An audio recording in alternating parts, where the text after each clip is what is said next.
શું તમે જાણો છો સંસ્કૃતના શ્લોક મુખપાઠ કરવાથી તમારા બાળકની યાદ શક્તિ ખીલી ઉઠે છે?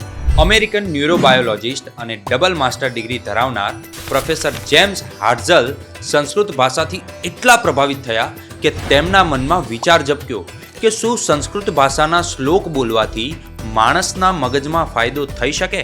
આ માટે તેમણે ડૉક્ટર તન્મયનાથ અને ડૉક્ટર નંદિની ચેટર્જી સાથે મળીને એક પ્રયોગ કર્યો. પ્રયોગ માટે એક સરખું બેકગ્રાઉન્ડ ધરાવતા કુલ 42 માણસોને પસંદ કરવામાં આવ્યા, જેમાંથી 21 નોર્મલ માણસો અને 21 એવા વ્યક્તિઓ કે જેઓ બાળપણથી જ સંસ્કૃત શ્લોકનો મુખપાઠ કરી રહ્યા હતા. આ તમામ વ્યક્તિઓ પર પ્રયોગ કરવામાં આવ્યો અને આશ્ચર્ય!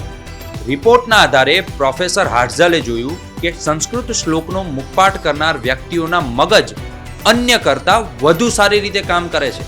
મળેલા રિપોર્ટ્સના આધારે વર્ષ 2018માં પ્રયોગનું તારણ એ આપવામાં આવ્યું કે જે સંસ્કૃત શ્લોકનો મુખપાઠ કરે તેની સ્મરણ શક્તિ ખૂબ વધે છે, તેમનો મસલ કંટ્રોલ, લાગણીઓ, ડિસિઝન મેકિંગ પાવર ખૂબ જ વધી જાય છે, યોગ્ય દિશામાં વિચાર કરવાની તેમની શક્તિ વધી જાય છે, લોંગ ટર્મ અને શોર્ટ ટર્મ મેમરીમાં પણ ખૂબ વધારો થાય છે. વાલી મિત્રો, ધીસ ઇઝ મુખપાઠ મેજિક. જો તમારે પણ તમારા બાળકોની સ્મરણ શક્તિ ખીલવવી હોય તો આજે જ સત્સંગ દીક્ષા મુખપાઠ માટે તમારા સંતાનોને પ્રેરણા આપો.